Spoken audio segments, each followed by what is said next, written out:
What are my thoughts on House Summit? And I know I've been putting out videos for a while, but you'll know why in the socials. But if there was any news out there, I was going to do community posts. Of course, I did it on X, aka Twitter, and even Baylor Facebook groups. But you get the whole picture there. We know the way college athletics has been as a whole. I'm not just talking about men's basketball and football. I'm talking about everything. It was not going to be sustainable within the short term, or within the next 5 years, or definitely not the long term either, because certain schools could pay certain programs so much, and some of those programs have big boosters, and they could spend all the money they want without a salary cap. Two examples, and I know there are a lot more programs that you can name examples, and even athletes. But Nyjah Kennedy from Texas Tech softball, who's getting over $1 million, by the way, and Texas football. Now, there is a salary cap of $20.5 million, which I get that number could go up. But at least there's a cap. The revenue share. NIL will continue to exist, but if it's above $600, they're going to have to do a review process and all this. And you'll know what House Summit means and everything. And there are multiple articles about this when it was released. So this is really good news for some schools, while some other schools, they're like, oh no, and all this. And I get not every school is going to be able to afford every scholarship.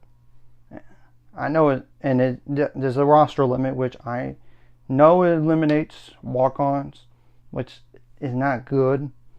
I know. And all this, and some schools may only pay for a certain amount of scholarships through revenue share, while others might have to just get academic scholarship, because not every school is going to be able to afford every single scholarship out there. And I know technically some programs may not be able to afford like 4.5 scholarships for tennis for the men's side, and now it's up to 10. Will they go? Some schools may not be able to afford to do that, and some schools may even have to cut programs. I mean, just an example, last week that just occurred. Central Arkansas had to cut their women's tennis program. And some schools may even have to move down a level. I mean, as well. I'm not just talking about in terms of conferences. I'm talking about Division 1 to Division 3 or Division 2 or an NAIA. But you get the whole point. And there's not going to be a perfect solution to fix every problem in college athletics. So to expect that, you got to throw it out of your mind. It's really unrealistic. And I think it does more good than bad. But it's a little bit better than it was without the salary. I mean, with the salary cap now, than it was before without a salary cap. So that's just my general thoughts, and y'all could read all you want about the House Summit stuff and all this, and it's a lot to explain. And I know for certain, like for example, like baseball, they have to announce their 34 player roster by December 1. It's only fair for all those players that either are not going to play. I mean, they're going to either redshirt for the year, or they didn't make the final cut, and all this. So we're going to have to wait and see what happens down the line with this House Summit stuff. And I'm not going to say it's perfect by any means, because there's still some issues. So anyways, if you like this content, hit the like, subscribe button. See you guys later on the road to 800 subscribers. Of course, ultimate goal. It's 1,000 or more, so my money to, of course, like a video, comment video really helps YouTube algorithm so more people see it.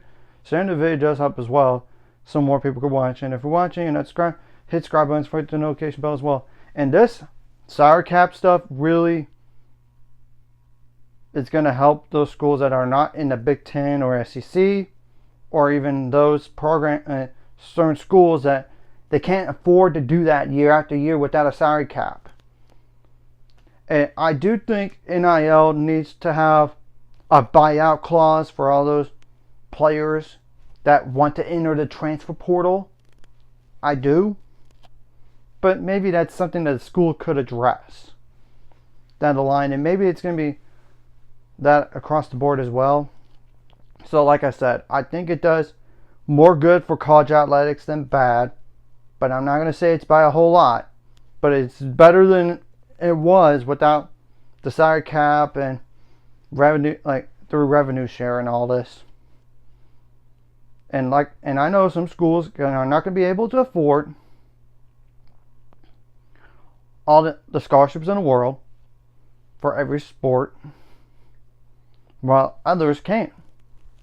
It's just the reality in all this. So we're going to wait and see what happens long term with this House Amendment, and maybe there's going to be some other changes down the line in college athletics. So we'll see.